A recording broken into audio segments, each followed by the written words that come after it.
Jail से निकलने के बाद से ही अरविंद केजरीवाल लगातार सियासी बयानबाजी कर रहे हैं। 2 जून तक सुप्रीम कोर्ट ने उन्हें चुनाव प्रचार के लिए अंतरिम जमानत दी। इस दौरान केजरीवाल लगातार योगी आदित्यनाथ पर बयानबाजी कर रहे हैं। केजरीवाल की बयानबाजियों का अब योगी ने जवाब दिया है। पहले आपको केजरीवाल का योगी पर बयान सुनवाते हैं, उसके बाद सीएम योगी की मजेदार प्रतिक्रिया भी सुनिए। अगर ये चुनाव जीत गए, इन्होंने बीजेपी का एक नेता नहीं छोड़ा। आडवाणी जी की राजनीति खत्म कर दी इन्होंने, मुरली मनोहर जोशी की राजनीति खत्म कर दी, सुमित्रा महाजन की, शिवराज सिंह चौहान जिसने मध्य प्रदेश का चुनाव जीत के दिया इन लोगों ने, शिवराज सिंह चौहान ने उसको मुख्यमंत्री नहीं बनाया, उसकी राजनीति खत्म कर दी।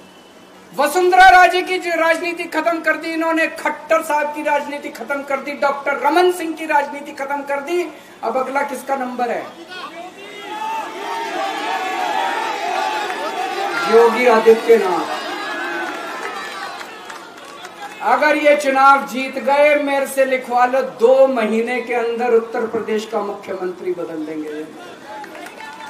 योगी आदित्यनाथ की राजनीति खत्म करेंगे, उनको भी निपटा देंगे। आम आदमी पार्टी के अध्यक्ष अरविंद केजरीवाल जी इस समय अभी जेल से छूटे हैं, तो जेल का साइड इफेक्ट उनको हो रहा है। साइड इफेक्ट इस रूप में, उनको यह लगता है सत्ता ही उनके लिए सब कुछ हो गई है। उनको यह लगता है कि सत्ता अब उनकी गई तब गई, अब अपनी सत्ता के साथ मुझे जोड़ते हैं। अरे भाई अरविंद जी, मैं तो एक योगी हूं। मेरे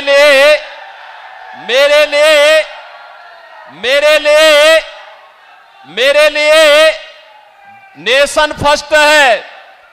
देश के लिए, सनातन हिंदू धर्म के लिए एक बार नहीं 100 बार, एक जन्म नहीं 100 जन्म में हम सत्ता को ठुकरा सकते हैं, लेकिन देश और सनातन धर्म के लिए अपना सर्वस्व न्यौछावर करेंगे।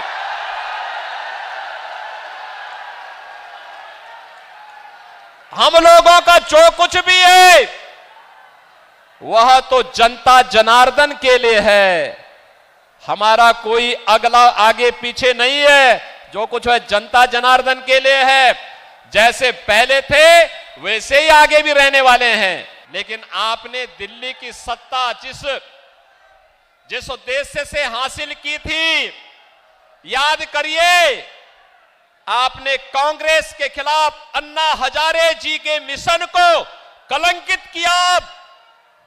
अन्ना हजारे जी ने एक पवित्र मिशन चलाया था, भ्रष्टाचार के खिलाफ आंदोलन पुख्ता किया था, और आज भ्रष्टाचार में लिप्त, देश के पहचान का संकट खड़ी करने वाली, भारत की सुरक्षा पे सेंध लगाने वाली, भारत के विकास को बाधित करने वाली, भारत के अन्नदाता किसानों को आत्महत्या करने के लिए मजबूर करने वाली, भारत के नौजवानों को प्लान करने के लिए मजबूर करने वाली कांग्रेस को अपने गले का हार बना करके आप उसके पाप में शामिल हो गए हैं। और यही कारण है, देखो, संगति का असर तो पड़ता ही पड़ता है। कांग्रेस के भ्रष्टाचार में लिप्त हो गए तो स्वयं भी लिप्त होते होते जेल की शिक्षों के अंदर चले गए, और जेल के साइड इफेक्ट को मुझ पे थोपने का प्रयास कर रहे हैं।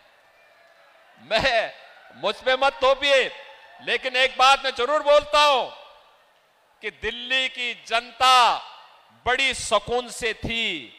आप फिर बाहर आ गए हैं। आपकी खांसी से दिल्ली की जनता भी खांसते हुए दिखाई दे रही है, हाँफते हुए दिखाई दे रही है। क्या कर दिया है आपने दिल्ली को?